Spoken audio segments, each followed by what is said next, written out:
I really love the visual that Stephen Covey teaches us in the 7 Habits of Highly Effective People.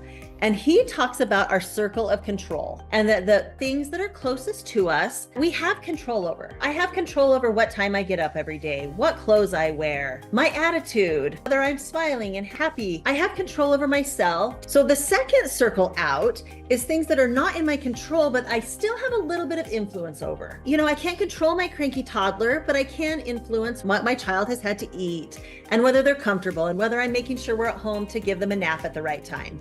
So I have some influence over those things, even though I can't exactly control the situation. And so we can spend a little bit more time there, but just knowing that even if we're doing the things that we know we should be doing, we can't really control the outcome. But then the biggest circle are things that we can't control and we also have absolutely no influence over. And those are things like the weather. It doesn't matter how much I want 80 degrees in January, there's nothing I can do about it.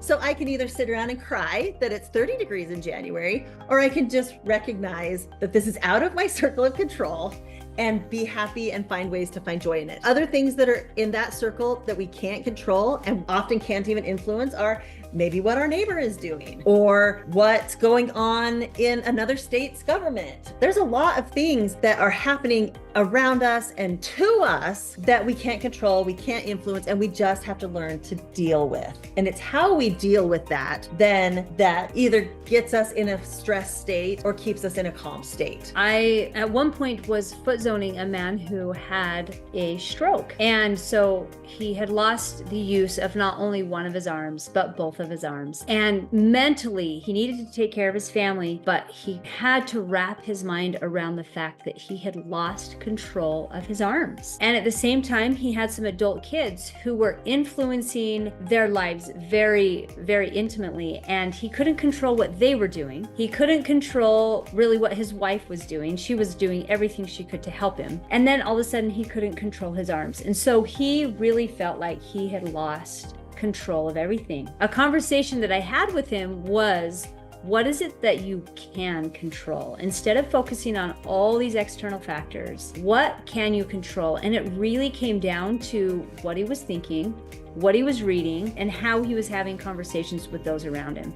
Because without the use of his arms and without being able to work and take care of his family, he was really in a place of not having a lot of control. And as he fought really hard to take control of what he could, is when he started being able to kind of pull himself out of some of those depressive states that he was in. I hope you feel empowered by learning about Stephen Covey's circle of control. And just like that technique, there are many other techniques that can help us get a handle on our stress and find balance in our lives.